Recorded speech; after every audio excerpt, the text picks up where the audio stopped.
Bish bash bosh. Yeah. The WSL returns this weekend. Here's a roundup of the big storylines from before the winter break and what we can expect for the rest of the season. Sonia Bonpastor took over from Chelsea legend Emma Hayes as the Blues bid for their 6th consecutive title. My job now will be to build up on her legacy and make sure I'll bring the club to the next step. After a shaky 1-0 win on the first day of the season, Chelsea became a dominant force in the league, with Bonpastor becoming the first manager in WSL history to win all 9 opening games of the season. Of course, it's really important to get good results and to keep the good dynamic. But today it's about, again, being able to win the game and to have the 3 points, but also analysing the performance. And I think that's as much important as the points for me. This winning streak ended in their final match before the break, with the draw against Amandine Mikel's Leicester. The other big news was in the Arsenal camp and Jonas Eidevall's shock departure. Eidevall had hopes of a successful season, but after a poor start which saw the Gunners win just one of their opening 4 WSL matches and a Champions League thrashing by Bayern Munich, he resigned, stating that he wanted to do what was best for the club. We conceded 4 goals from corners now in 2 games. That's not sustainable if you want to be a top team. I give absolutely everything today in the preparation for this game. I think you can see that the players give absolutely everything on the pitch. There's no point of hiding away from reality and saying that it's a bad start to the season.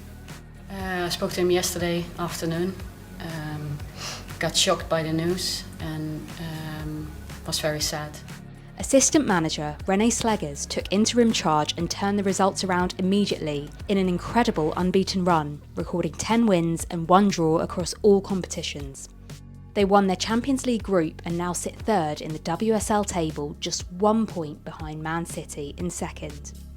So how does the table look as we return? Well, Chelsea are 6 points clear of Manchester City at the top, with Arsenal and Man United both 1 point behind City. All 4 teams will be fighting for those all-important 3 Champions League spots available. At the bottom of the table, newly promoted Crystal Palace sit in relegation zone on 5 points.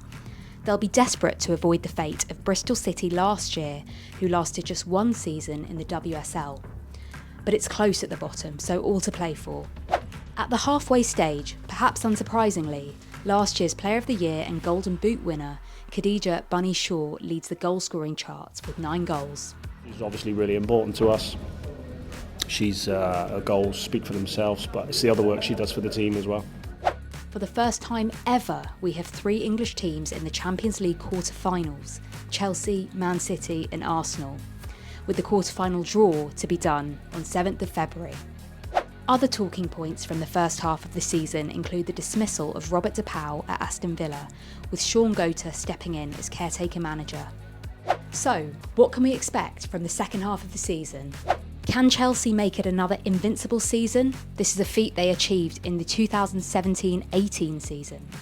Chelsea fans are also hoping they might see Sam Kerr play this season after she sustained an ACL injury in January 2024.